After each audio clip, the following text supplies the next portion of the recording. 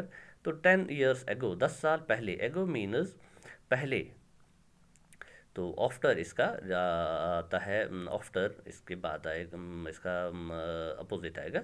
we did not have many people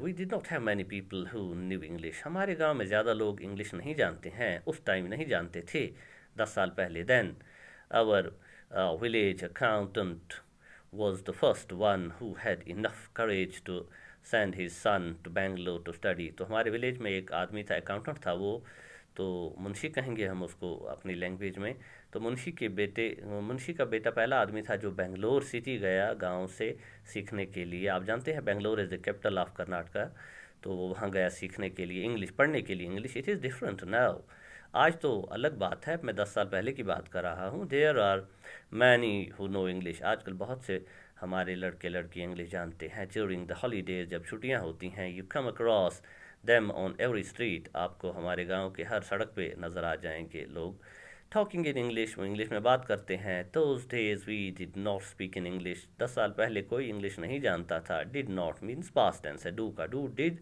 done. Nor did we bring in English words while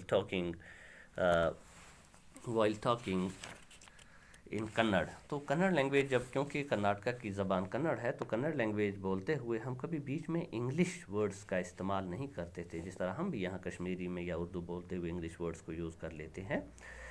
what has happened is disgraceful، جو آج ہوا ہے، یعنی آج بچوں نے انگلش تو سیکھی ہے لیکن وہ اپنی زبان کو بھول رہے ہیں۔ believe me، یہ اچھی بات نہیں ہے۔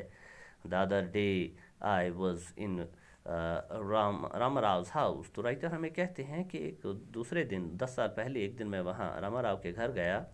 when they bought a bundle of firewood، تو وہاں پر وہ ایک لکڑی کی گٹھی خرید رہے تھے، فائر ووڈ جلانے کی لکڑی۔ راما راو son came out to pay for it، Rama راو کا بیٹا باہر آیا پیسہ دینے کے لیے اس عورت کو جو لکڑی بیچ رہی تھی۔ he asked the woman how much should I give you، تو اس نے پوچھا اس عورت سے، مجھے آپ کو کتنے پیسے دینے ہیں؟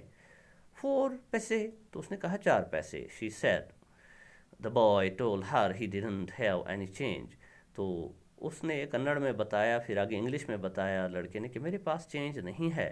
and asked her to come the next morning، اور اس نے عورت کو بتایا آپ صبح آ جاؤ اور اپنے پیسے لے جانا۔ the poor woman did not understand the English word change، اس عورت کو انگلش ورڈ چینج سمجھ ہی نہیں آیا۔ and went away muttering to herself، تو وہ وہاں سے چلی گئی اپنی لکڑی لے کر۔ muttering مطلب اپنے آپ سے کچھ کہتی چلی گئی۔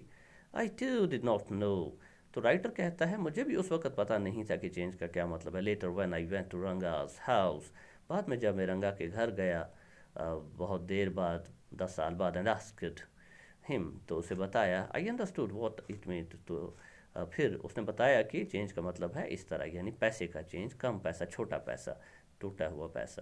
تو So, dear students, here we stop this clip. It is getting longer to upload on the YouTube. So, I think you must have understood what it is written by the writer. A beautiful story, but please keep keep your mind and concentrate on your studies. Keep textbook open before you, and you will understand things. And don't miss any clip.